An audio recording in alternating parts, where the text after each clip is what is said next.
H R tube, সত্য প্রচারে এক ধাপ এগিয়ে।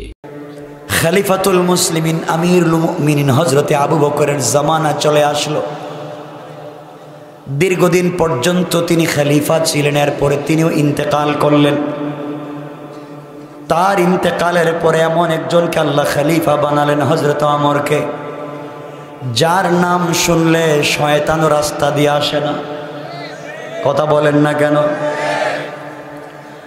ওমর যখন খলিফা হয়ে গেলেন, ওমরের ভিতরে ব্যথা। এই পারস্য বাদশা আজ থেকে কিছুদিন আগে আমার নবীর বিরুদ্ধে চিঠি লিখে গালি দিয়েছে। আমি ওই দিন জবাব দিতে পারি নাই, কারণ নবীজি বলছেন কিছু বলা যাবে না রে ওমর। আজ বিশ্ব নবী নাই, ঠান্ডা দিলের মানুষ আবু বকরও নাই, আজকে আমি ওমর। সুতরাং পারস্যকে বুঝাতে হবে মুসলমানরা তাদের নবীকে কেমন ভালোবাসে, বুঝাতে হবে। তিনি 17 জন মুসলমান দিয়া একটা বাহিনী তৈরি করলেন। 17 জন মুসলমান, এই 17 জন মুসলমানের সেনাপতি বানালেন আব্দুল্লাহ বিন হুযাফা নামে একজন তরুণ সাহাবীকে। আর হযরত ওমর বলে দিলেন, তোমরা যাও পারস্য বাদশার এলাকায় যাও, পারস্য দেশের সীমান্ত এলাকা পাহারাদারি করবে, কোনোভাবে পারস্য সরকার যেন আমাদের দেশে ঢুকতে না পারে। আল্লাহর কি মানসা, আল্লাহর কি ইচ্ছা হলো।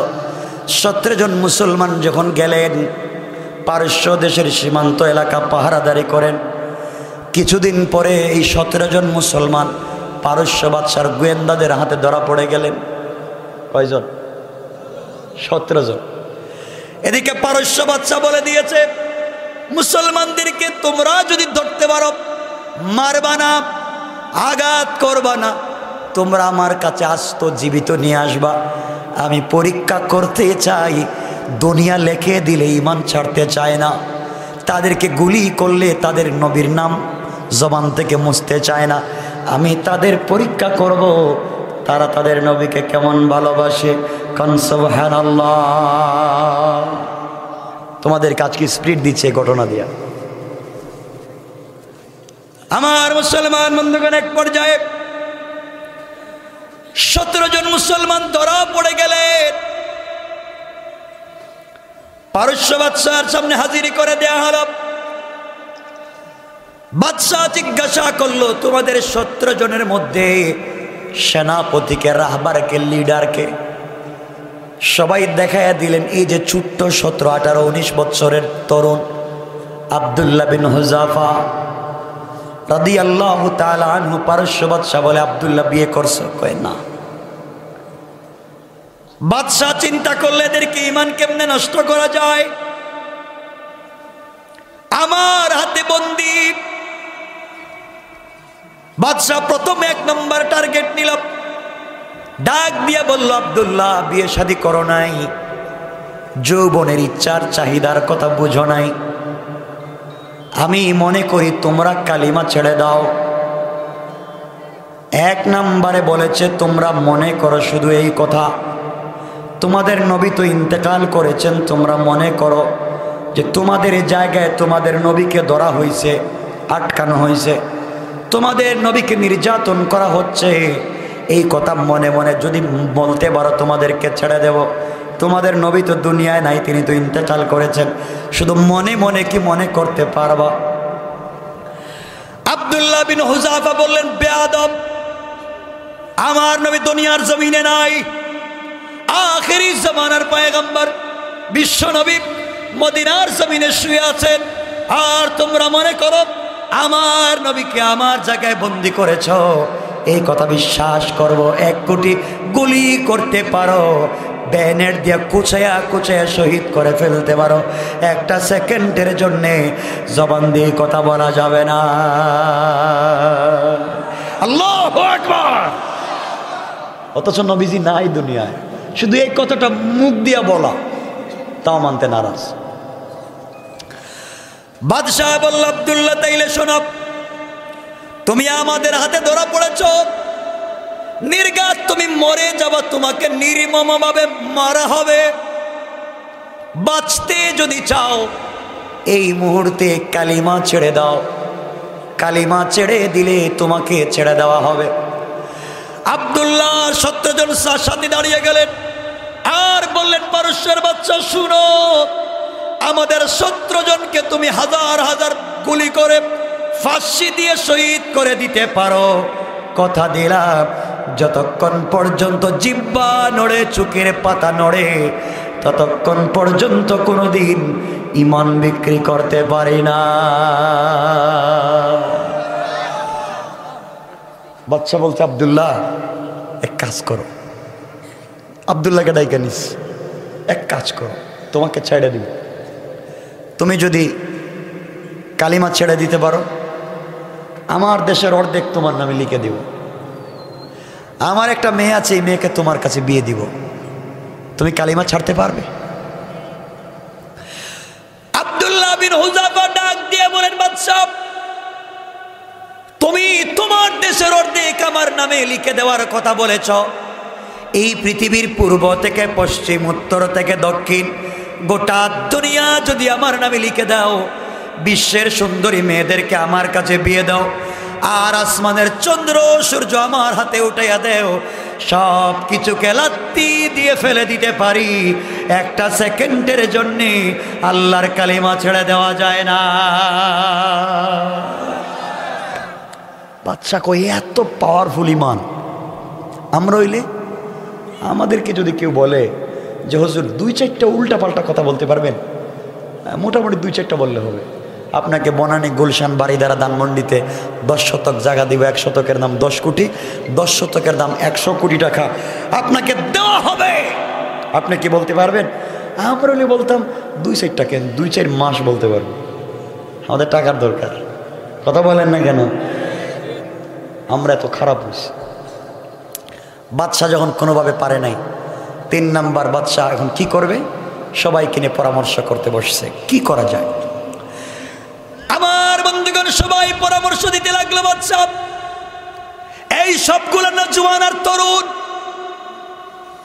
এদেরকে আপনি এই মুহূর্তে এক একটা আলাদা আলাদা রুমের ভিতরে বন্দি করে দেন, আর আমাদের পৃথিবীর বিশ্ব সুন্দরী মেয়েদেরকে উলঙ্গ করে অর্নামেন্টস আর জুয়েলারি পরাইয়া ডিজাইন করে স্টাইল করে এই যুবকদের রুমের ভিতরে প্রবেশ করাইয়া দে, তাদেরকে বলে দিবেন কোনোভাবে যদি চরিত্র নষ্ট করতে পারে যত হাজার টাকা চাইবে, কোটি টাকা চাইবে দেওয়া হবে, কোনোভাবে যেন আব্দুল্লাহ বিন হুযাফা এবং তার সাথীদের চরিত্র নষ্ট করা যায়। আমার বন্ধুগণ গভীর রজনীতে 17 জন মুসলমানকে 17টা রুমের মধ্যে বন্দি করে যখন রেখে দেওয়া হয়েছে, গভীর রজনীতে পারস্যের বাদশা মুসলমানদেরকে নষ্ট করবার জন্য চরিত্র, বিশ্ব সুন্দরী মেয়েদেরকে উলঙ্গ করে অর্নামেন্টস আর জুয়েলারি পরাইয়া ডিজাইন করে মুসলমানদের রুমের ভিতরে প্রবেশ করাইয়া দিয়েছে, আর বলেছে কোনোভাবে যদি চরিত্র নষ্ট করতে পারবো, জেনা করাতে পারো, যা চাইবে তোমরা তাই পাবে। বিশ্ব সুন্দরী একটা মেয়ে, যার শরীরে আঘাত করলে হয়তো রক্ত বের হয়ে আসবে, এমন সুন্দরী মেয়ে আব্দুল্লাহ বিন হুযাফার রুমে গভীর রাত্রে ঢুকেছে, ঢুকে দেখতেছে আব্দুল্লাহ বিন হুযাফা জেলের ভিতরে বন্দী অবস্থায় সে তার মাওলার কদমে সেজদায় পড়ে আছে।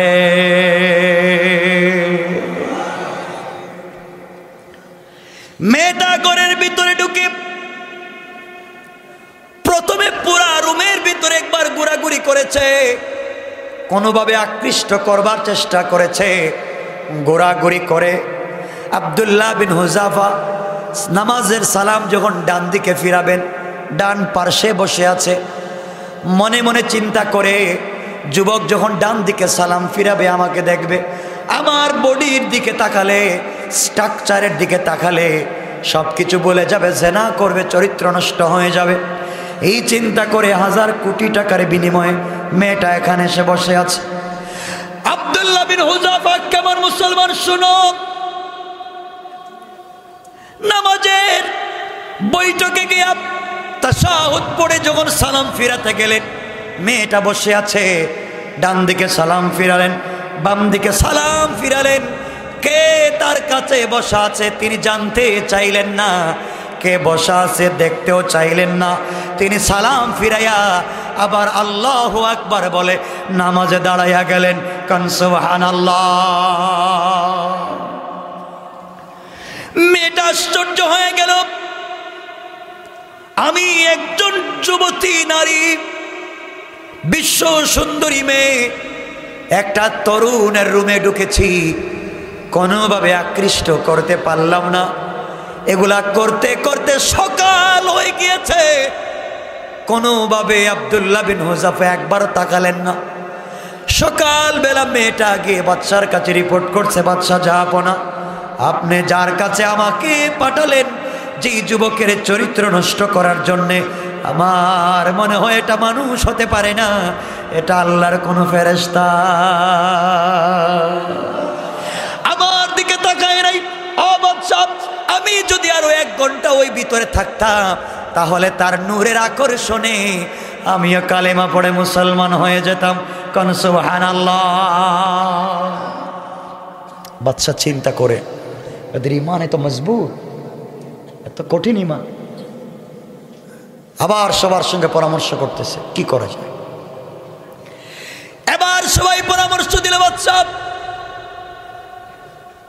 এই মুহূর্তে সবার খাবার বন্ধ করে দেন। খাবার যদি বন্ধ করে দেওয়া যায় সবাই মরে যাবে, আর ডাক্তার নিযুক্ত করে রেখে দিবেন। যখন এদের মৌতের সময় চলে আসবে, খাবার পানি না খাওয়ার সময়, আপনার কাছে যেন রিপোর্ট করে এরা মরে যাবে। চিন্তা করেন কত নির্যাতন। আমার মুসলমান বন্ধুগণ, এক পর্যায়ে 17 জন মুসলমানকে হাত পা বেঁধে রুমের ভিতরে বন্দি করে ফেলে দেওয়া হয়েছে। 1 দিন 2 দিন না, একাধারে 21টা দিন হয়ে গিয়েছে। 1 ফোঁটা পানিও দেয় নাই, একটা খাবারও দেয় নাই। পানি নাই, খাবার নাই। 21 দিন পরে ডাক্তারেরা রিপোর্ট করছে, বাদশা আজকে যদি এদেরকে খাবার না দে, কিছুক্ষণের ভিতরে এরা খাবার মিশ্রিত পানি দিয়েছ, এই মুহূর্তে তোমরা যদি তোমাদের খাবারগুলো আমাদের সামন থেকে না নিয়ে যাও, আমরা না খেয়ে মরে যেতে পারি। ইন্তেকালের সময় হারাম খাবার আমরা খেতে পারি না, হারাম খাবারকে মরতে চাই না। এই মুহূর্তে তোমরা এই খাবারগুলো আমাদের সামন থেকে নিয়ে যাও, না হয় একটা লাত্তি দিব খাবারে, আর গিয়া পড়বে তোমাদের বাদশার মুখে। কোন আল্লাহু আকবার। ঈমানের স্পিরিট। তোমরা যে খাবার দিয়েছো হারাম, তোমরা মনে করেছো মৃত্যুর সময় হয়তো হারাম খাবার খাওয়ায়া ঈমান হারা করবে। তোমরা জানো না আমরা যেই নবীর হাতে হাত রেখে কালিমা পড়ে ঈমান এনেছি, তোমরা জানো না আমার নবী কেমন। আমরা তো এমন নবীর হাতে হাত রেখে বায়াত দিয়েছি যেই নবীজি মুস্কি হাসলে দাঁত বের হয়, ওই দাঁতের আলোতে জমিন আলোকিত হয়ে যায়। যেই নবী রাস্তা দিয়ে হেঁটে গেলে 40 দিন পর্যন্ত মেশকে আম্বরের গ্রাণ হয়ে যায়। আমার নবীজি আঙ্গুল আসমানের দিকে ওঠালে চন্দ্র 2 টুকরা হয়, 2 পাহাড়ে চলে যায়। আমরা এমন একজন ব্যক্তির উপরে ঈমান এনেছি যেই ব্যক্তি পা যদি জমিন থেকে উঠায় তার পা চলে যায় আর সে আজিমে। কোন সুবহানাল্লাহ। তোমরা ইন্তেকালের সময় আমাদের ঈমান নষ্ট করতে চাও, বাচ্চা পারল না। আমরা হইলে জীবন বাঁচানোর ফতোয়া দিয়া সব পাত্র খালি করে ফেলাইতাম, সব খায়া শেষ করে ফেলে। কথা বলেন না কেন? আমরা যে মুসলিম। বাদশা দেখলো কিরে এভাবে তো পারা যায় না, কি করা যায়? পরামর্শ বোর্ড বসে পরামর্শ দিল, বাদশা এদেরকে ফাঁসি দেন, ফাঁসি দেন। বাদশাহ 17টা ফাঁসির মঞ্চ তৈরি করছে। ফাঁসি দিবে। আমার বন্ধুগণ, ফাঁসির মঞ্চ তৈরি করে, কষ্ট হচ্ছে আপনাদের? 12:30, আমি কয়েক মিনিট এগিয়ে দিচ্ছি।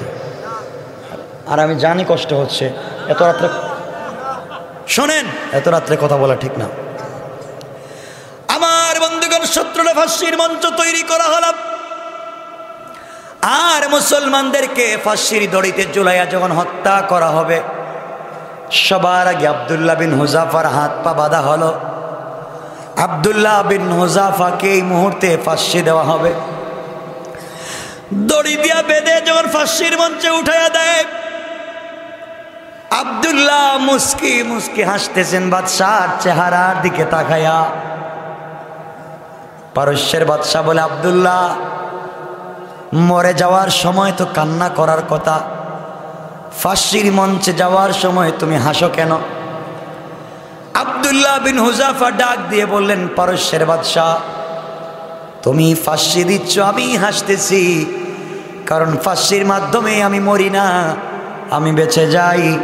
যে আল্লাহর জন্য এত কষ্ট করেছি, ইন্তেকালের পরে সে আল্লাহর সাথে মিলিত হয়ে যাব। আমি তো মরব না, আল্লাহকে পেয়ে যাব, আল্লাহর সঙ্গে আমার মোলাকাত হবে, আলিঙ্গন হবে, এই জন্য আমি হাসতেছি। তুমি বোকা মনে করেছো, ঈমান হারা করবে। একবার কোনো 1 কোটি বার যদি ফাঁসি দেও, ঈমান হারা করা যাবে না। আমার বন্ধুগণ, এইভাবে বাদশা চিন্তা করলো, এদেরকে দেখা যায় ফাঁসি দিলে এরা মরে না, ফাঁসির রশিদে যাওয়ার পরে হাসে, তাহলে এরা মরেও মরে না, মরার সময় দেখা যায় ক্রিটিসাইজ করে। বাদশা বলতেছে, এদেরকে এভাবে মারা যাবে না, আরো কঠিন শাস্তি দিয়ে মারা লাগবে। ফাঁসির মঞ্চ থেকে নামাইয়া নিয়ে এসেছে, এবার বলেছে তাইলে কেমনে মারা হবে? 17টা বড় বড় গর্ত খনন করা হলো, আগুন জ্বালানো হলো, বড় বড় ডেক বসানো হলো, তৈল দেওয়া হলো। তৈল যখন টকবক করে উতরায়, এক একজন মুসলমানকে ধরে ধরে ওই তৈলের মধ্যে ফেলে যখন শহীদ করবে, চিন্তা করেছে। চিন্তা করেন ও মুসলমান, চিন্তা করো, ইমানের কারণে, নবীজিকে আল ভালোবাসবার কারণে তৈলের মধ্যে ফেলে দিয়ে তাদেরকে হত্যা করা হবে।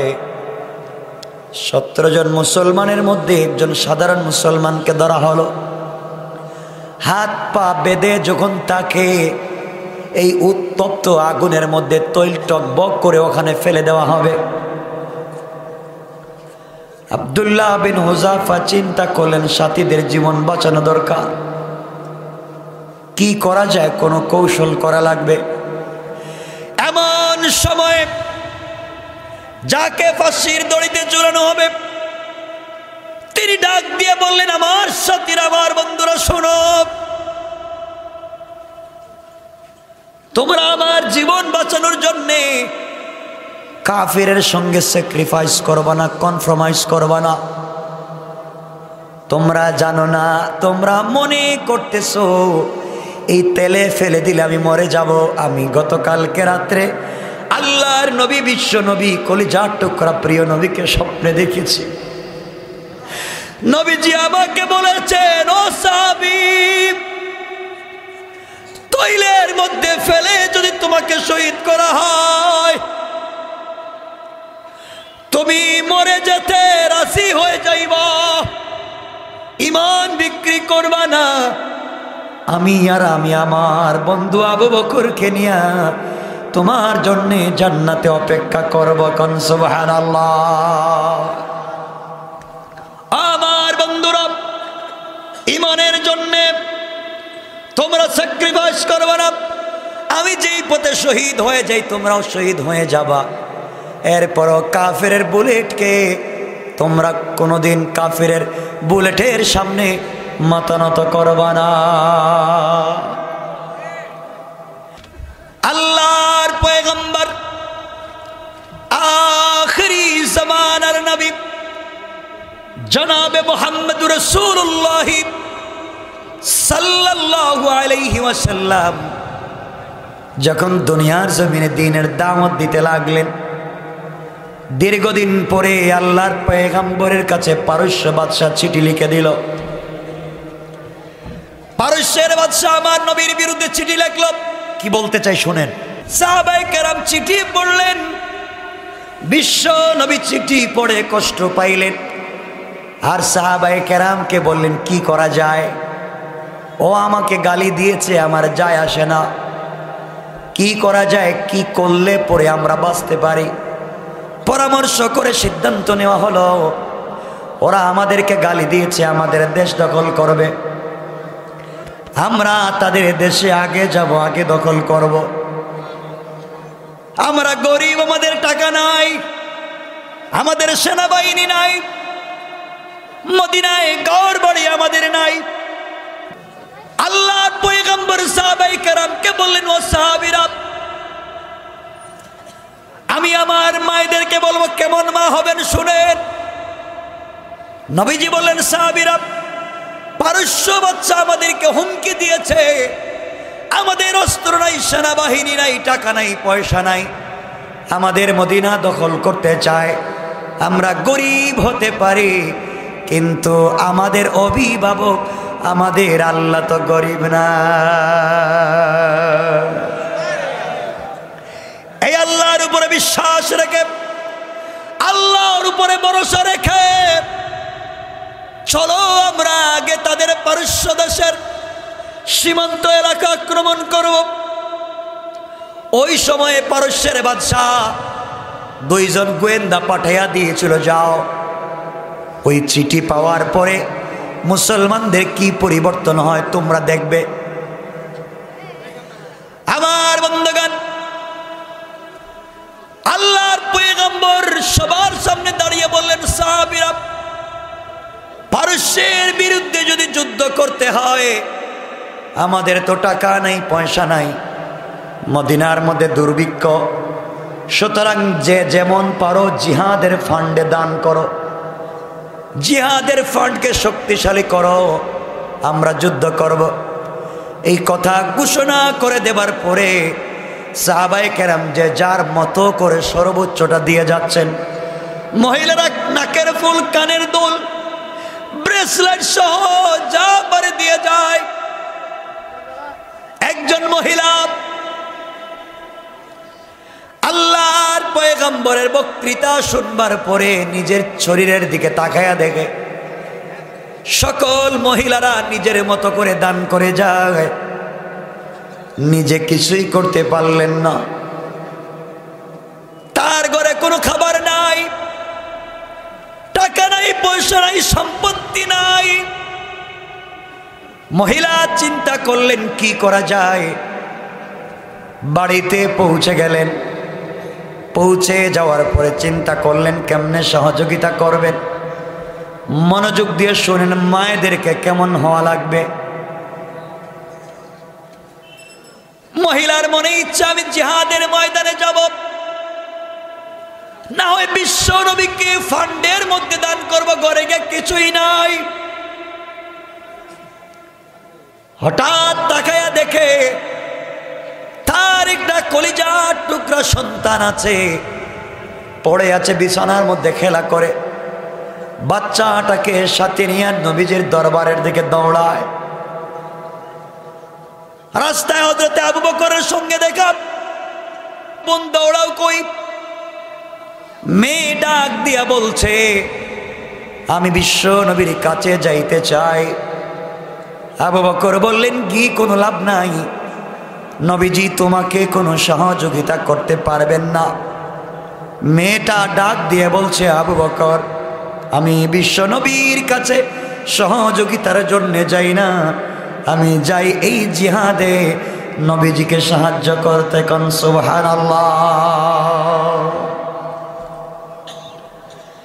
কিছু দূর যাওয়ার পরে ওমরের সঙ্গে দেখা। ওমর ডেকে বললেন, বোন যাও কই। মেয়ে ডাক দিয়া বলছে, আমি নবীজির দরবারে যাব। ওমর বললেন, গিয়ে কোনো লাভ নাই, নবীজি তোমাকে কোনো সহযোগিতা করতে পারবেন না। মেয়েটা কারো কথা শুনে না, দৌড়াইয়া নবীজির সামনে হাজির।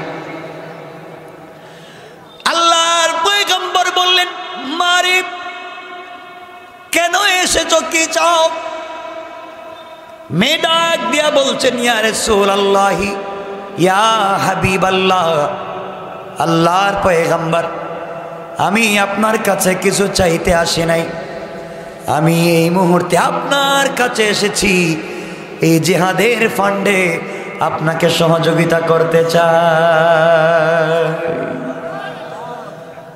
নবীজি বললেন, কি সহযোগিতা করতে চাও?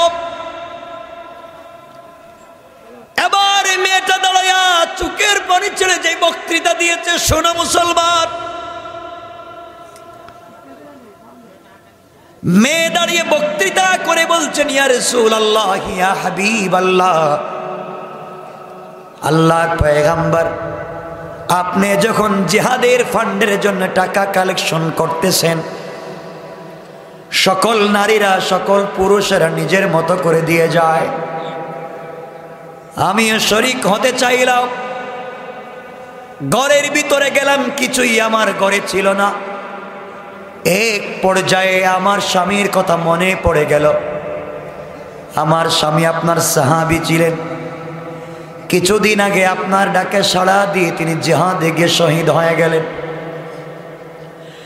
ইয়া রাসূলুল্লাহ, আমার পরনে যে কাপড় আছে, এই কাপড় ছাড়া আমার ঘরে কোনো সম্পত্তি নাই,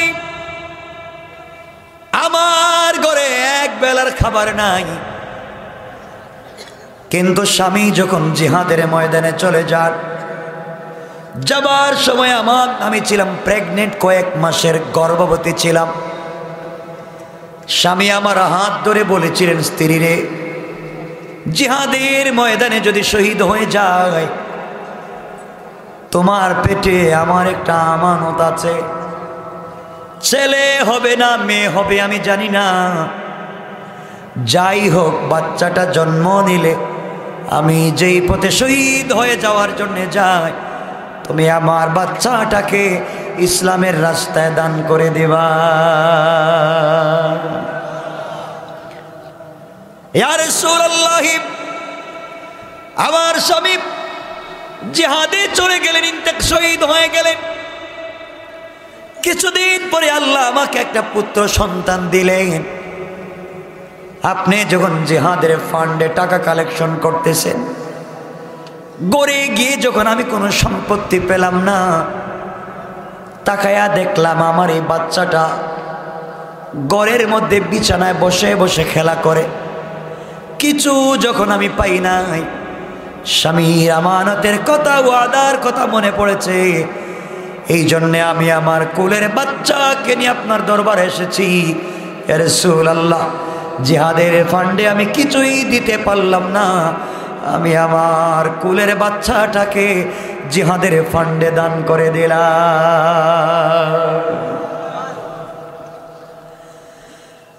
আমার নবী চোখের পানি ছেড়ে দিলেন,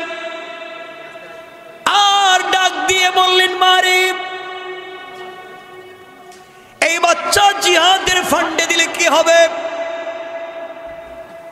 এই বাচ্চা দিয়ে কোনো লাভ হবে না, জিহাদের ময়দানে অস্ত্র ধরতে পারবে না, কাফেরদের মোকাবেলা করতে পারবে না। এই বাচ্চা কেউ যদি অসুস্থ হয়ে যায়, শুশ্রূষা করতে পারবে না, আমি কি করব? এবার মেয়েটা ডাক দিয়ে বলছি, ইয়া রাসূলুল্লাহ, আমার বাচ্চা জানি জিহাদের ময়দানে সহযোগিতা করতে পারবে না, অস্ত্র ধরতে পারবে না, কাফেরদের মোকাবেলা করতে পারবে না, কাফেরদেরকে তাড়িয়ে দিতে পারবে না। কিন্তু আমি জানি আপনি এমন একজন পয়গম্বর, এমন একজন নেতা, এমন একজন সেনা প্রধান, যেই মাঠে যুদ্ধ হবে ওই মাঠে আপনি সকল সাধারণ মুজাহিদদের সঙ্গে জিহাদের ময়দানে থাকবেন।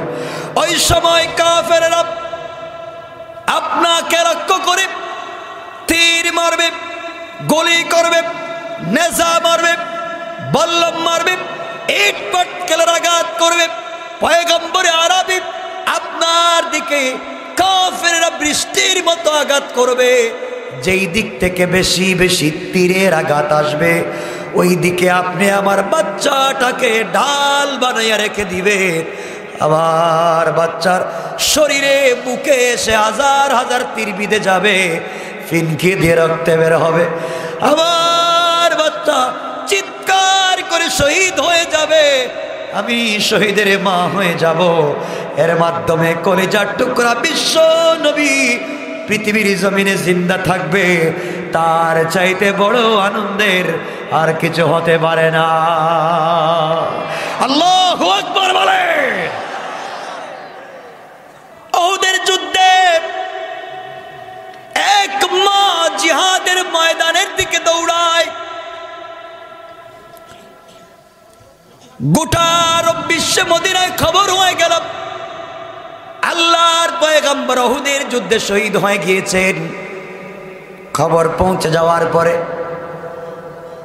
সবাই দৌড়ায়, এক মহিলা জিহাদের ময়দানের দিকে দৌড়ায়। কিছু দূর যাওয়ার পর একজন সাহাবীর সঙ্গে দেখা। সাহাবী বললেন, মা দৌড়াও কই? মহিলা ডাক দিয়ে বলছেন, বাবা আমি যাই জিহাদের ময়দানে, উহুদের ময়দানের দিকে দৌড়াই। সাহাবী ডেকে বললেন, মা গিয়ে কোনো লাভ নাই, আপনার স্বামী জিহাদের ময়দানে এসেছে, তিনি তো শহীদ হয়ে গিয়েছেন। মহিলা ডাক দিয়া বলছে, কে শহীদ হয়েছে শুনতে চাই না, আগে বলো আমার বিশ্ব নবী কেমন আছে। আরো কিছু দূর যাওয়ার পরে আরেকজন সাহাবী বলছেন, মহিলা দৌড়াও কই? মেয়ে ডাক দিয়া বলছেন, উহুদের ময়দানের দিকে দৌড়ায়। সাহাবী ডেকে বললেন, দৌড়ে লাভ নাই, আপনার যেই ভাই জিহাদের ময়দানে এসেছে, আপনার ভাই শহীদ হয়ে গেছে।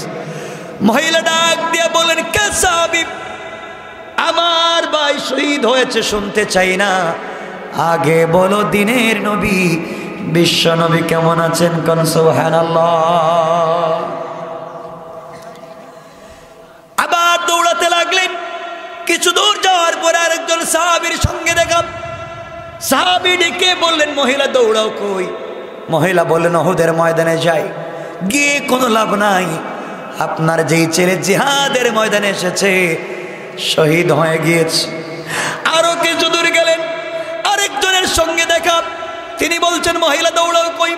উহুদের ময়দানে দৌড়াই, গিয়ে কোনো লাভ নাই, আপনার যে ৫-৬টা ৭টা ছেলে জিহাদের ময়দানে এসেছে সবাই শহীদ হয়ে গিয়েছে, গিয়ে কোনো লাভ নাই। মহিলা বলতেছেন, সাহাবীরা আমার বাবা শহীদ হয়েছেন শুনতে চাই না, আমার ভাই শহীদ হয়েছে শুনতে চাই না, কলিজার টুকরা সন্তানেরা শহীদ হয়ে গিয়েছে শুনতে চাই না, আগে বলো দিনের নবী বিশ্ব নবী কেমন আছে। আল্লাহু আকবার। যুবক গিয়ে দেখে হাজার হাজার মানুষ রাস্তার দুই পার্শ্বে দাঁড়িয়ে আছে। রাস্তার মধ্যখানে সহিহ রিওয়ায়াত, আশরাফ আলী তানভী বয়ানুল কোরআনে লিখেন সহিহ রিওয়ায়াতে, যুবক দেখে দুই পার্শ্বে শত শত হাজার হাজার মানুষ রাস্তা দাঁড়িয়ে আছে। রাস্তার মধ্যখানে বিশাল বড় একটা বাঘ দাঁড়িয়ে আছে, এই জন্য মানুষ রাস্তা পারাপার হতে পারে না। সহিহ রিওয়ায়াত, কেউ অন্য অন্য জিনিস বলেছেন, সহিহ রিওয়ায়াত বাঘ রাস্তার মধ্যখানে দাঁড়ায় আছে। যুবক চিন্তা করে, কি রে বাঘ এখানে, পাবলিক যায় না, কাছে গিয়ে জিজ্ঞেস করে, বাবা আপনারা দাঁড়িয়ে আছেন রাস্তা পার হন না? ও বাবা পার হইতে পারি না, এই বাঘের ভয়ে যদি খায়া ফেলায়।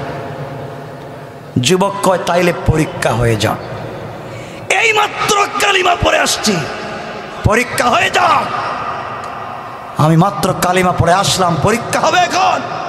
বাঘের শক্তি বেশি না আমার আল্লাহর কালিমার পাওয়ার বেশি? এই কথা বলে আস্তে আস্তে যুবক বাঘের কাছে গেছে। বাঘের কাছে গিয়া এক হাত দিয়া বাঘের কান ধরছে। আর আল্লাহু আকবার বলবেন না? আপনাদের আওয়াজে মনে হচ্ছে খুলনার মানুষ ২-৪টা করে বাঘ পালতেছে মনে হয়। আল্লাহু আকবার।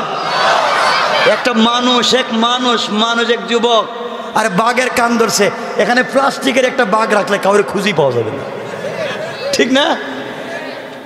আর বাঘ অরিজিনাল বাঘের কান ধরছে, এক হাত দিয়ে কান ধরছে আর এক হাত দিয়ে বাঘের গালে আচ্ছা মতো থাপ্পড় লাগাই দিছে। গাই বাঘ, আল্লাহ তোকে বানিয়েছে বন জঙ্গলে থাকবার জন্যে, তুই পাবলিক রে রাস্তাঘাটে ডিস্টার্ব করস কেন? তুই আমাকে চিনিস না? আমি কালিমাওয়ালা, আমি ইসলামী আন্দোলনের কর্মী। আল্লাহু আকবার। বাগের সামনে গিয়ে পরিচয় দেয় সে কালিমাওয়ালা। আল্লামা ওবায়দুল্লাহ সিন্দিন কেলাবি তাফসিরে লিখেন, এই কথা বলতে দেরি হয়েছে। বাঘ মাথাটা নোয়াইয়া কানটা নাড়াইয়া জঙ্গলে যেতে 1 মিনিটও দেরি করে নাই। আল্লাহ বলেছেন, গোলাম তুই আমার হয়ে যা, আমার গোটা দুনিয়াকে তোর বানাইয়া দেব। ঠিক না? আরে আমরা তো এই জাতি, ভুলে গেছেন আমাদের ইতিহাস? আমরা তো এই জাতি যারা আফ্রিকার জঙ্গলের সামনে বক্তৃতা করেছি। ঠিক কিনা বলেন? আমরা তো এই জাতি যারা আরব সাগরের উপর দিয়া আমরা গুলা দৌড়িয়া পার হয়ে চলে গেছি। ঠিক কিনা বলেন? ভয় পাইলে চলবে না। কিসের ভয় পাও? জীবন তো একটাই, মরলেই তো শহীদ। এত চিৎকার করি, এত নামাজ পড়ি একমাত্র আল্লাহকে পাওয়ার জন্যে। সে মাওলাকে পাওয়ার একটাই মাধ্যম, শহীদ হয়ে তাকে খুঁজে পাওয়া। আমার বন্ধুগণ, আমার ভাইরা, এক পর্যায়ে যুবক এই সময় এখন পাবলিক যখন দেখছে, আরে বাবা, পাবলিক দেখে যুবকের কথা বাঘও শুনে, তাহলে এটা মানুষ না, বহুত বড় পিসাব। মানুষ তার কাছে তেল নিয়ে পানি নিয়ে লাইন ধরছে। যুবক, এই কাজের জন্য তো আমি আসি নাই। মানুষ যায় যুবকের কাছে, কারো চোখ নাই, চোখে দেখে না। যুবক চোখে হাত দেয়, সাথে সাথে চোখ ভালো হয়ে যায়। কারো পা ভাঙ্গা, যুবকের কাছে গিয়ে বলে, বাবা আমার পা ভাঙ্গা। যুবক শুধু হাতটা দিয়া কালিমাটা পড়ে ফুঁক দিয়া দেয়, সাথে সাথে ভালো হয়ে যায়। অনেক লোক কথা বলতে পারে না বোবা, যুবক শাহাদাত আঙ্গুলি মুখের ভিতরে দিয়া শুধু কালিমা পড়ে সাথে সাথে সুস্থ হয়ে যায়। সংক্ষেপ করে বলতেছি, এই খবর আস্তে আস্তে আস্তে আস্তে করে পৌঁছে গিয়েছে বাদশাহ ইউসুফ জুনাওয়াসের মন্ত্রণালয় পর্যন্ত। যে জায়গার থেকে আইন করে ইসলামকে বন্ধ করা হয়েছে, ওই জায়গায় খবর পৌঁছে গেছে যে আমাদের দেশে একটা ছেলে আছে, যত বড় রুগী হন তার কাছে গেলেই সুস্থ। বাদশাহ ইউসুফ জুনাওয়াসের একজন মন্ত্রী ছিলেন, কেউ বলেছেন অর্থমন্ত্রী। তার চোখ ছিল অন্ধ, দুটা রওয়ায়াত। কেউ বলেছেন জন্মান্ধ ছিল,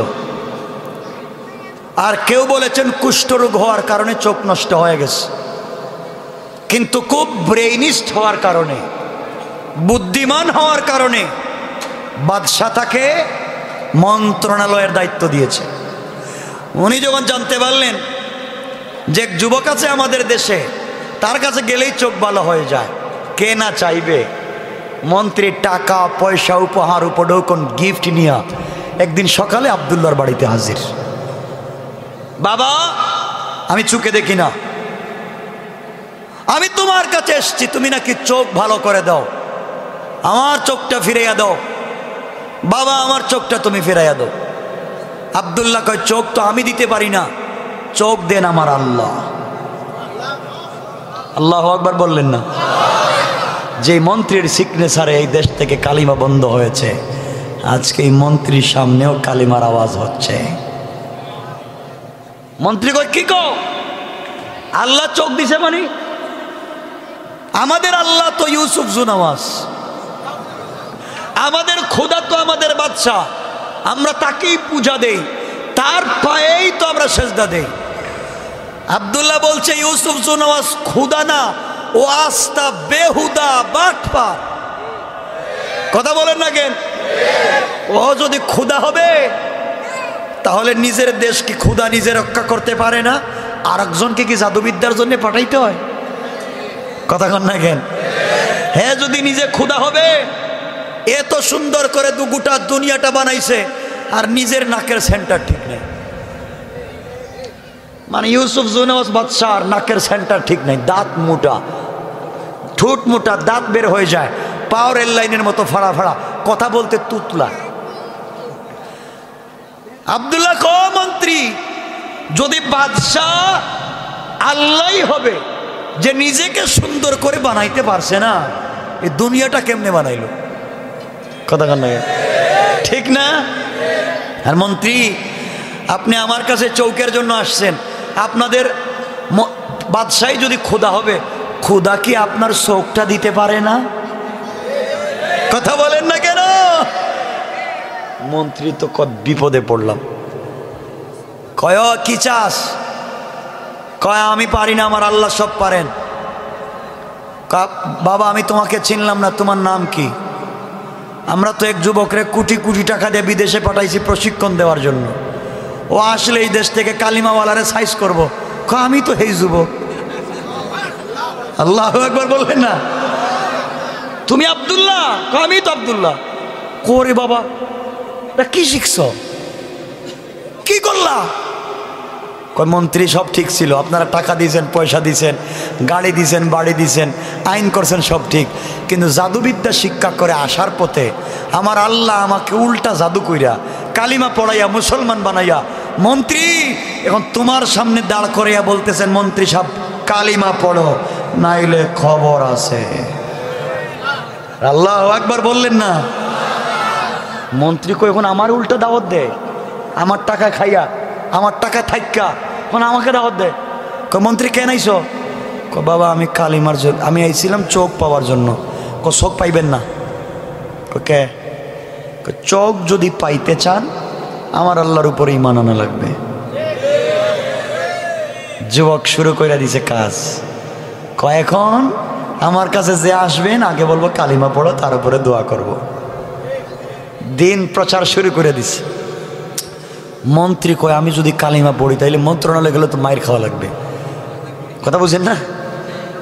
আচ্ছা, মন্ত্রী এবার চিন্তা করে, আমি যদি কালিমা পড়ে মুসলমান হয়ে যাই আর হওয়ার পরে যদি চোখ পাই, আর চোখ পাওয়ার পরে যদি কালিমা ছাইড়া দিই, সমস্যা কি? নিয়ত ভালো? কথা কন না কেন? খারাপ?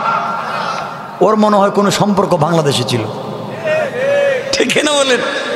নিয়ত ভালো না খারাপ? কয় যদি চোখ পাই পরে কালিমা ছাইড়া দিব, সমস্যা কি? মন্ত্রী চিন্তা করে যদি কালিমা পড়ে চোখ পাই পরে ছেড়ে দিব, সমস্যা কি? নিয়ত ভালো না খারাপ? আল্লাহ কয় মন্ত্রী আসো। মন্ত্রীকে আব্দুল্লাহ কালিমা পড়াও। আব্দুল্লাহ কালিমা পড়াইয়া দিস। নিয়ত ভালো? ভালো নাই। কালিমা পড়াইয়া চোখে হাত দিয়া বলছে আল্লাহ মন্ত্রী একটা বাটপার, নিয়ত ভালো না, কিন্তু আল্লাহ আমি তোর জবানে কালিমাটা জারি করে দিছি, আল্লাহ এই কালিমার ওসিলায় এর চোখটা ফিরাইয়া দাও। বলতে দেরি ইসলামী আন্দোলনের কর্মীর মুখটা এত পবিত্র, সাথে সাথে মন্ত্রীর চোখ ভালো হয়ে গেছে। আল্লাহু আকবার। মন্ত্রীর চোখ ভালো হওয়ার পরে মন্ত্রীকে আব্দুল্লাহ তোমার দেখতেছি, ঠিক আছে তো আমি তাইলে আমি এখন যাই। কই যাইবেন? চোখ পাইলাম, টাকা পয়সা দিলাম, গিফট করলাম, এখন যাই, কালিমা পড়লাম। জি না। তাইলে মন্ত্রী কালিমা অর্ধেক পড়ছেন, বাকি অর্ধেক বাকি আছে। বাকি অর্ধেকটা কি? জাতা দিব। আল্লাহু আকবার বললেন না? জাতা দিলে আর কি হয়? আমি তো কতরে জাতা দিই, কাজ হয় না। দে হেই জাতা কি আর হেই জাতা?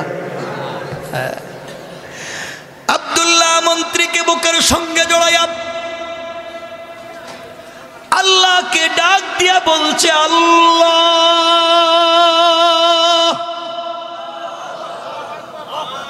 এমন একটা লোককে আমি জড়াইয়া ধরেছি, আল্লাহ ওর অন্তরে কুফরি নেফাকে শিরকে ভরে আছে। আল্লাহ তাআলা এমন একজন লোককে আমি জড়িয়ে ধরেছি যার সিগনেচারের মাধ্যমে দেশ থেকে দিনকে মুছে দেওয়া হয়েছে। আল্লাহ আমি তো চাই যে সংসদ থেকে, যে পার্লামেন্ট থেকে আইন করে ইসলামকে বন্ধ করা হয়েছে, আমি তো চাই এই মন্ত্রণালয়ের মন্ত্রীকে কালিমা পড়াইয়া ওই দেশের মন্ত্রণালয়ে আবার কালিমা পৌঁছে দিতে চাই।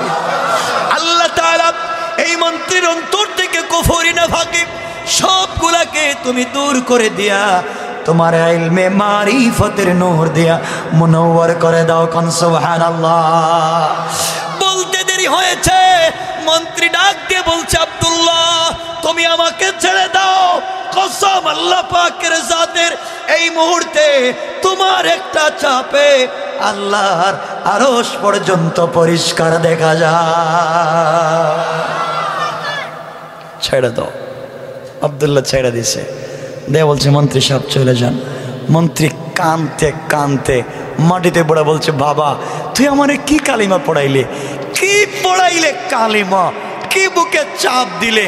আমার গাড়ির দরকার নাই, আমার বাড়ির দরকার নাই, আমার মন্ত্রণালয়ের দরকার নাই, বাবা আমি যে কালিমা পড়ছি চক্ষু বন্ধ করলেই তো জান্নাত দেখা যায়।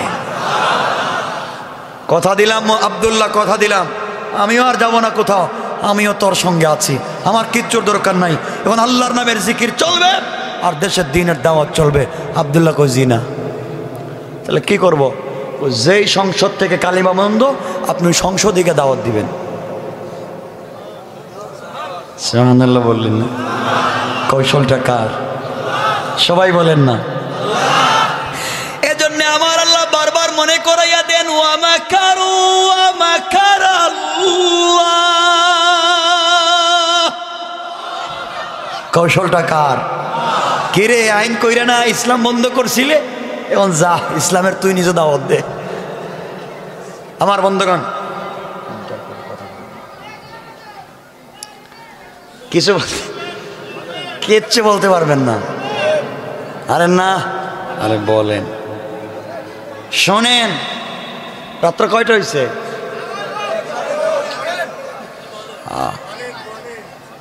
আচ্ছা শোনো মুসলমান, কি বলতে চাই। মন্ত্রী সাহেব চলে গেছে সংসদে। পরের দিন সংসদ অধিবেশন বসেছে। বাদশাহ ইউসুফ জোনওয়াজ বসা, ডান পার্শ্বে মন্ত্রী অর্থমন্ত্রী বসা। বাদশাহ তাকায়া দেখে মন্ত্রীর চোখ ভালো। জিজ্ঞেস করে, মন্ত্রী চোখ পাইলা কই? ও চোখ তো আমার আল্লাহ দিছে। আল্লাহু আকবার বললেন না? বাদশার তো মাথা গরম, কই কি কালকে আমারে সেজদা দিল, আমার পায়ে আমারে কইল আল্লাহ, আজকে দিকে আমারে কয় কিছু না। মন্ত্রী মাথা কি খারাপ হয়েছে নাকি? বোতল কি এক বোতল বেশি খাইছো? কই খাইছি মানে কি, সব বাদ দিয়ে দিছি। এতদিন ভুল বোঝাইছো তুমি। চোখ তো আমার আল্লাহ দিছে। আমি আল্লাহ না? আপনি বাটপার। বাদশাহ কয় আমার সংসদে গালি গালা শুরু করে দিল। চোখ দিছে কে? আল্লাহ। আল্লাহ দিছে, তুমিও আল্লাহ শিখছো? তাহলে মন্ত্রী সাবধান কইরা দিই, শোনো, তোমার তো মনে থাকার কথা, আসতে কিছুদিন আগে আব্দুল্লাহ বিন তামের নামে এক যুবককে কয়েক হাজার কোটি টাকা দিয়ে বিদেশে পাঠাইছি প্রশিক্ষণ দেওয়ার জন্য। ও আসতেছে কিন্তু সাইজ করবে। হে আব্দুল্লাহ তো কালিমা পড়াইছে। আল্লাহু আকবার, আল্লাহু আকবার। আমার আল্লাহ বলেন, ইন্না কাইদাশ শাইতানি কানা দাঈফা। আল্লাহ রাব্বুল ইজ্জত ওয়াল জালাল বললেন, বেঈমানেরা তোমরা যে কৌশল করলে, এখন দেখো তোমাদের কৌশল কোথায়। যেদিন তোমাদের কৌশল শেষ, ওই জায়গা থেকে আমি আল্লাহর কৌশল শুরু হয়ে গেছে। কোন ঠিক কিনা? বাদশার তো মাথা খারাপ, কই কি আমার এত টাকা পয়সা বাড়ি গাড়ি সব দিলাম। মন্ত্রী কি কো? হে আব্দুল্লাহ তো কালিমা পড়াইলো। আব্দুল্লাহরে পাঠাইলাম জাদুবিদ্যার জন্য, দেখি উল্টা কালিমার দাওয়াত দে। বাদশারা শুরু করছে, মন্ত্রীরা শুরু করছে মায়ের খাইতে খাইতে মন্ত্রী এক পর্যায়ে আব্দুল্লাহ কোথায় থাকে আব্দুল্লাহর জায়গা বইলা দিছে, ঠিকানা বইলা দিছে। বাদশাহ আব্দুল্লাহকে দইরা মায়ের শুরু করছে, তোরে পাঠাইলাম কোন কাজে, করছটা কি? বাদশাহ সব মানি, আপনি টাকা দিয়েছেন, পয়সা দিয়েছেন, বাড়ি দিয়েছেন, গাড়ি দিয়েছেন, কিন্তু আমি করব কি? আল্লাহ তো উল্টা জাদু করে ফেলাইছে আমার। বাদশাহ আপনি কালিমা পড়েন, নাইলে এই বাদশাহী থাকবে না, সব সাইজ হয়ে যাবে। বাদশাহ কয় আমারও দাওয়াত দে। তোরে কালিমা কে পড়াইছে? মায়ের শুরু। মায়ের খাইতে খাইতে এক পর্যায়ে আব্দুল্লাহ, তোর ওই মুরব্বী পীর সাহেব মনে আছে নি? গাছের গোড়ায় যার কাছে কালিমা পড়ছিল, মনে আছে? পীর সাহেবের ঠিকানা বইলে দিছে। আব্দুল্লাহর পীর সাহেবকে ধইরা আনা হয়েছে। আনার পরে বলছে, এই মুরব্বী, এই দেশে কালিমার দাওয়াত নিষেধ, তুমি জানো না? আমি জানি, আপনি নিষেধ করেছেন, কিন্তু আমার আল্লাহ আসমান থেকে আমাকে নির্দেশ করেছেন। কয় অপরাধের শাস্তি কি আপনি জানেন? কয় জানি না। অপরাধের শাস্তি হলেন মুরব্বী বলতেছেন, ও বাদশা এই ভয় দেখাইছো, গাছ কাটার করাত, জীবিত মানুষকে 2 টুকরা করবো। আরে তুমি 500 টুকরা কইরা দাও, 500 টুকরা করো। যে কালিমা পড়ছি এই কালিমার স্বাদ ছাড়তে পারি না। আল্লাহু আকবার। আমরা বলতে পারি, আমরা যে ইসলামী আন্দোলন শুরু করেছে, কোরআন শিখেছি, আমাদেরকে ব্রাশ ফায়ার করতে পারো, মারতে পারো, চামড়া উঠাইয়া দিতে পারো, একটার জায়গায় 100টা গুলি করতে পারো, কিন্তু কোরআন থেকে এক চুলও সরাতে পারবে না। আমার বন্ধুগণ, শেষ পর্যন্ত এই মুরব্বীর মাথায় গাছ কাটার করাত লাগাইয়া মুরব্বীকে 2 টুকরা করে দিল। জীবন্ত মানুষ 2 টুকরা হয়ে শহীদ হয়ে গেলেন, কিন্তু কালিমা ছেড়ে দিলেন না। 2 নম্বরে মন্ত্রীকেও শেষ করে দেওয়া হলো, কালিমা ছাড়ল না। 3 নম্বরে আব্দুল্লাহর পালা। আব্দুল্লাহ কেন হয়েছে? আব্দুল্লাহ কালিমা ছেড়ে দে বাবা, এবার যদি কালিমা ছেড়ে দেস তাহলে আমি আমার দেশ নাজরান অর্ধেক তোর নামে রেজিস্ট্রি করে দিব। আমার একটা মাত্র মেয়ে আছে, এই মেয়েকে তোর কাছে বিয়ে দিব, তুই আমার মেয়ের জামাই। আমি মরে গেলে বাকি দেশের মালিকও তুই, এরপরেও কালিমাটা ছেড়ে দে। লোক দেখতেছেন, বুঝতেছেন কিছু? দেশের মালিকানা, বাদশার মেয়েকে বিয়ের প্রস্তাব। আমরা হইলে কি হইতো? রাজি? আমি রাজি, আমার 14 গোষ্ঠী রাজি, আমার বাপ শুদ্ধ রাজি, ঠিক না? দেন সবতে রাজি।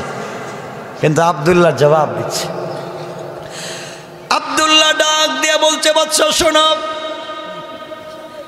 আপনি আপনার দেশের অর্ধেকের মালিকানার কথা বলেছেন।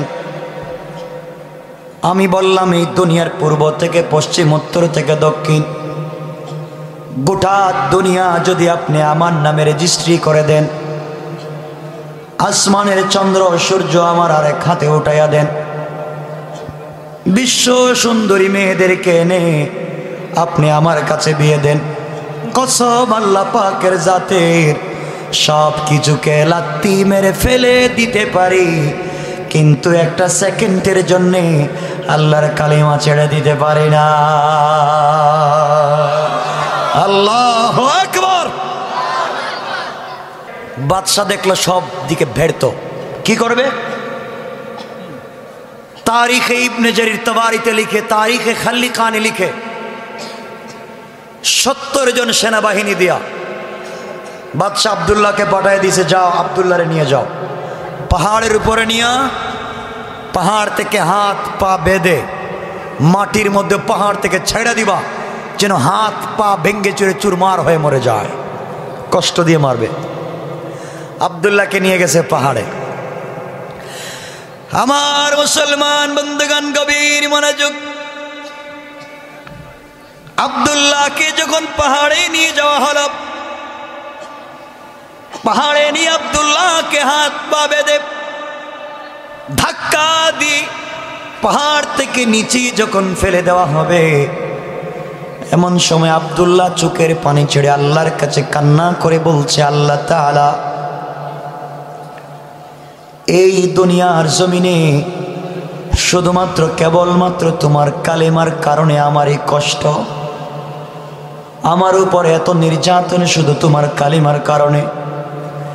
আল্লাহ, আমি যদি কালিমা ছেড়ে দেই, আমি দেশের মালিকানা পেয়ে যাই, বাদশার মেয়েকে বিয়ে করার সুযোগ পাই।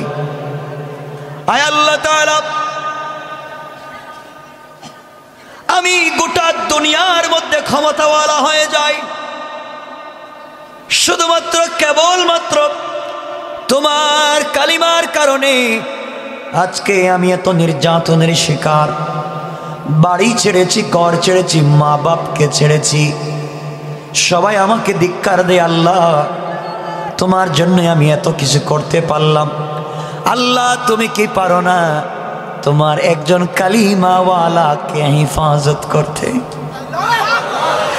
আল্লাহর গোলাম চোখের পানি ছেড়ে চিৎকার করে আল্লাহকে ডাক দিয়া বলছে, আল্লাহ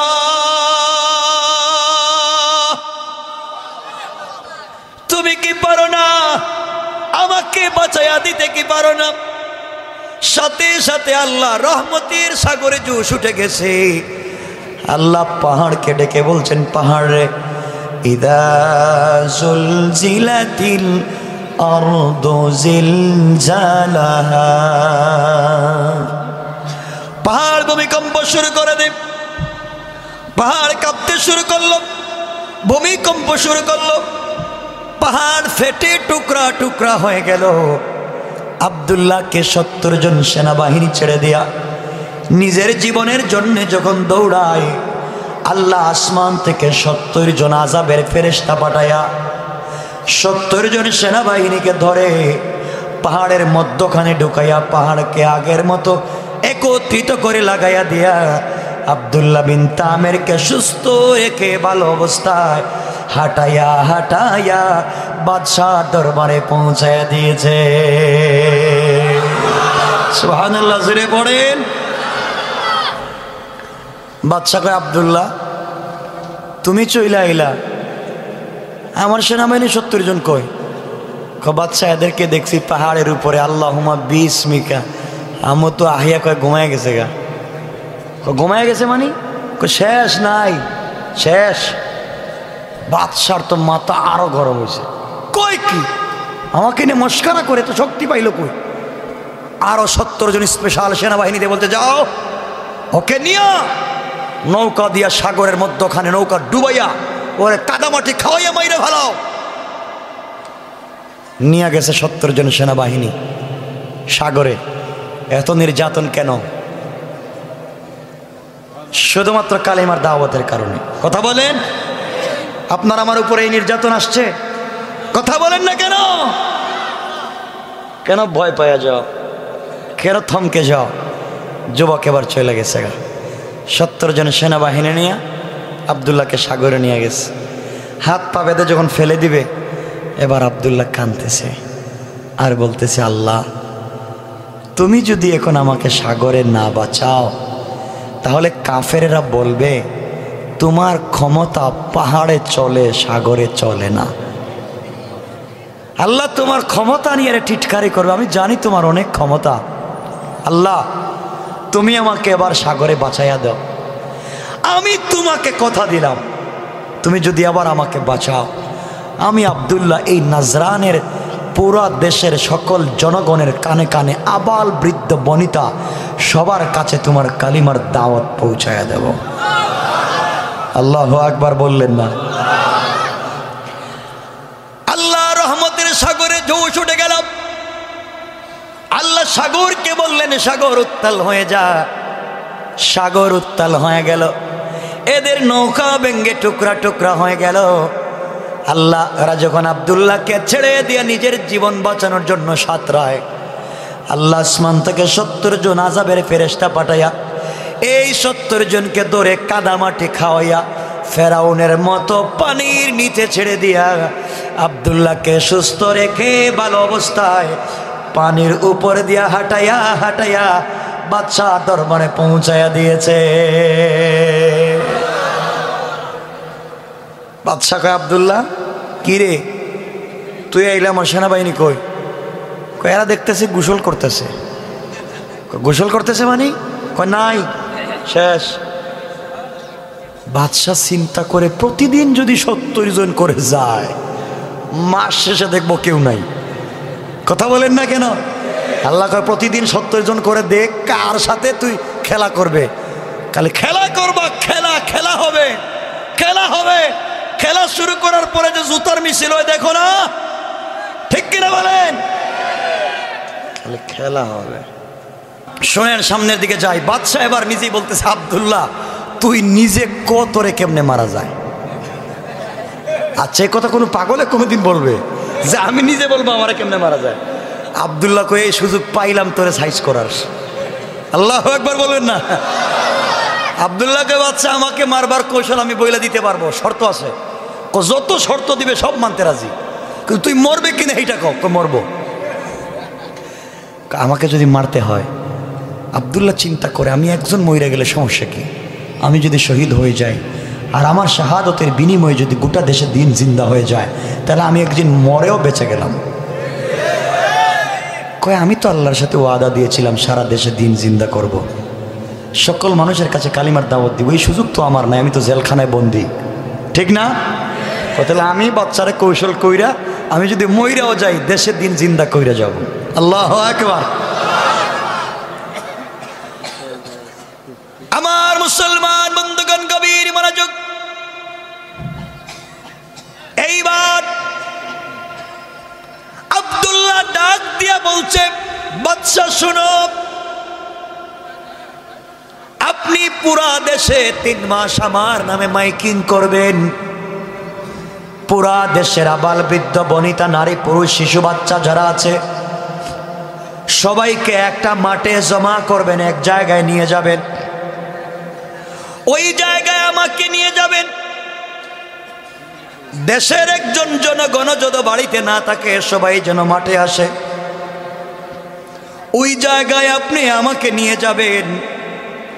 আমার গলায় সবার সামনে ছুরি লাগাইয়া টানবেন, কিন্তু কথা দিলাম আপনি আমাকে মারতে পারবেন না। ওই কোটি কোটি জনগণের সামনে আমাকে যদি মারতে হয়, বাদশাহ আপনাকে আমি একটা কালিমা শিক্ষা দিব, কালিমা। এই কালিমা পড়ে যদি আপনি আমার গলায় ছুরি লাগান আমাকে মারতে পারবেন, কালিমা না পড়া পর্যন্ত মারতে পারবেন না। বাদশাহ কই, একবার কেন 100 বার পড়তে রাজি, তুই মরবে কিনা এইটা কম মরবো। আমার বন্ধুগণ, এক পর্যায়ে গোটা দেশে খবর ছড়িয়ে পড়ল। গোটা দেশের মানুষ চিন্তা করে, বাদশাহ কত মানুষকে ফাঁসি দিয়ে হত্যা করেছে, কোনোদিন জনগণকে দাওয়াত করে নাই, জানায় নাই। আজকে শুধুমাত্র কেবলমাত্র একটা তরুণ নজওয়ানকে জবাই করবে, হত্যা করবে, ফাঁসি দিবে। গোটা দেশের মানুষকে কেন দাওয়াত করে জমা করতে চায়? মানুষের ভিতরে কৌতূহল কমছে না বাড়ছে? গোটা দেশের মানুষ একটা মাঠে জমা হয়ে গেল। বাদশা ইউসুফ সুনওয়াজ ডাক দিয়ে বলে, আব্দুল্লাহ বল, এখন তো নির্ঘাত তুই মরে যাবি, আমি তোকে হত্যা করব, বল তোর জীবনের কোনো শেষ চাহিদা আছে কিনা? আব্দুল্লাহ ডেকে ডেকে বলছেন, বাদশাহ আমার তো চাহিদা আছে। কি চাহিদা? আমার চাহিদা হয়েছে এই মুহূর্তে কোটি কোটি মানুষের সামনে 2 মিনিট ওয়াজ করব। সুবহানাল্লাহ, ওয়াজ করবে, এই তোর চাহিদা, কর। আব্দুল্লাহ দাঁড়িয়েছে ওয়াজ করবার জন্যে, দাঁড়িয়ে ডাক দিয়া বলছে, দেশের জনগণ, আমার নাম আব্দুল্লাহ বিন তামের, দেশের নাম নাজরান, বাদশার নাম ইউসুফ সুনওয়াজ। এই বাদশাহ আমাকে কোটি কোটি টাকা দিয়ে জাদুবিদ্যার জন্য পাঠিয়েছিল। আমি জাদুবিদ্যা শিক্ষা করে আসার পথে এক আল্লাহর উপরে ঈমান এনে কালিমা পড়েছি। এই অপরাধী বাদশাহ আমাকে মারবার জন্যে পাহাড়ের উপরে দিয়েছে, আমার আল্লাহ আমাকে বাঁচিয়ে দিয়েছে। সাগরে পাঠাইছিল মারবার জন্য, ওখানে আল্লাহ বাঁচিয়ে দিয়েছেন। যত জায়গায় আমাকে মারবার জন্য পাঠিয়েছে সকল জায়গায় আল্লাহ আমাকে বাঁচাইয়া দিয়েছেন। আমি আজকে তোমাদের সামনে একটা বিচার রেখে যাই, এতদিন পর্যন্ত বাদশা আমাকে মারতে পারে নাই, আমার আল্লাহর নাম না নেওয়ার কারণে। বাদশাই আমাকে বলেছে কেমনে মারা যায়, এই জন্য আপনাদেরকে জমা করেছি। দেশের জনগণ, আপনাদের কাছে আমি বিচার দিলাম, এতদিন পর্যন্ত আমাকে মারতে পারে নাই আমার আল্লাহর নাম না নেওয়ার কারণে। এই মুহূর্তে আমার গলায় ছুরি লাগাইয়া বাদশাকে আমি কালেমা বলবো, কালেমা। এই কালেমা পড়ে যদি আমার গলায় ছুরি লাগাইয়া দেয় আর আমি যদি মরে যাই, মনে করবে আমার আল্লাহর নাম সত্য। আর যদি আল্লাহর নাম নিয়ে গলায় ছুরি লাগানোর পরে আমি মরি না, মনে করবে আমার আল্লাহ মিথ্যা, বাদশা সত্য। এতদিন মারতে পারে নাই, কৌশল করেছে আল্লাহর নাম না নেওয়ার কারণে। আর আজকে যদি আল্লাহর নাম নেওয়ার কারণে মারতে পারে, মনে করবে আমার আল্লাহ সত্য। আমি হাসি মুখে দুনিয়া থেকে বিদায় নিয়ে যাই, তোমাদের কাছে, দেশের জনগণের কাছে সত্য মিথ্যার বিচার দিয়ে গেলাম। এই কথা বলে যুবক সেজদায় পড়ে গেলাম। আর বাচ্চাকে বলছে, বাচ্চা রে, আপনি আমার গলায় ছুরি লাগাবেন, মারতে পারবেন না, কিন্তু আমি যে কালেমা বলবো ওই কালেমা পড়ে যদি টান দেন মারতে পারবেন। বাদশা বলে, গলায় ছুরি লাগালাম, বল কি কালেমা? যুবক এবার ডাক দিয়া বলে, বাদশা আপনি পড়েন বিসমিল্লাহি রব্বিল গোলাম। এই গোলামের সত্য রবের নামে গোলামের গলায় ছুরি লাগাইয়া দিলাম। আব্দুল্লাহ নামক গোলামের রব যদি সত্য হয়, আব্দুল্লাহ মরে যাবে। আর আব্দুল্লাহর রব যদি সত্য না হয়, আব্দুল্লাহ মরবে না। এই কথা বলে যখন গলায় ছুরি লাগাইয়া টান দিয়েছে, দিতে দেরি হয়েছে। আল্লাহর কি কুদরত, আল্লাহর নাম নিতে দেরি হয়েছে। সাথে সাথে আব্দুল্লাহ শহীদ হয়ে জান্নাতুল ফিরদাউসে যাইতে দেরি হয় না। আব্দুল্লাহ হাসি মুখে নিজের জীবন দিয়ে দিলাম, শহীদ হয়ে গেলাম। এবার বাদশাহ ঢোল বাজায়, নাচানাচি করে। আব্দুল্লাহও শেষ, মন্ত্রীও শেষ, আব্দুল্লাহর পীরও শেষ। এই দেশে আর কোনো কালিমাওয়ালা নাই, আমি একা রাজত্ব করব। কেউ দিনের দাওয়াত দিতে পারবে না, সবাই শেষ। দেশের কোটি কোটি জনগণ দেখছেন, কথা বলেন, দেশের কোটি কোটি জনগণ বলে কি ব্যাপার, এতদিন পর্যন্ত আব্দুল্লাহকে মারতে পারে নাই, আব্দুল্লাহ আর আল্লাহর নাম না নেওয়ার কারণে। আর আজকে মারতে পারলো আব্দুল্লাহ আর আল্লাহর নাম নেওয়ার কারণে। তাহলে তো যেই ছেলেটা হাসি মুখে আল্লাহর নাম নিয়ে মরে যায়, এটা সাধারণ ছেলে নয়, আল্লাহ সাধারণ নয়। বিশ্বাস করতে পারলাম আব্দুল্লাহর আল্লাহ সত্য আল্লাহ। সকল জনগণ দাঁড়িয়ে গেল। আর ডাক দিয়া বলল, বাদশা ইউসুফ সুনওয়াজ, এতদিন তোমাকে আল্লাহ বলেছে, রব মনে করেছি, বুঝতে পারলাম তুমি বেহুদা, তুমি বাটপার। আব্দুল্লাহর আল্লাহ সত্য আল্লাহ। এই মুহূর্তে আমরা দেশের সকল জনগণ কালিমা পড়ে মুসলমান হয়ে গেলাম। আল্লাহু আকবার। অনেক রাত্র হয়েছে, আমার বন্ধুগণ কথা আর লম্বা করব না। হুজুর চলে আসতেছেন, হুজুরের কাছ থেকে দোয়া নিবেন, আমি এখানে রেখে দিতে চাই। আমার জন্য দোয়া করবেন, আপনাদের জন্য দিল থেকে দোয়া থাকলো।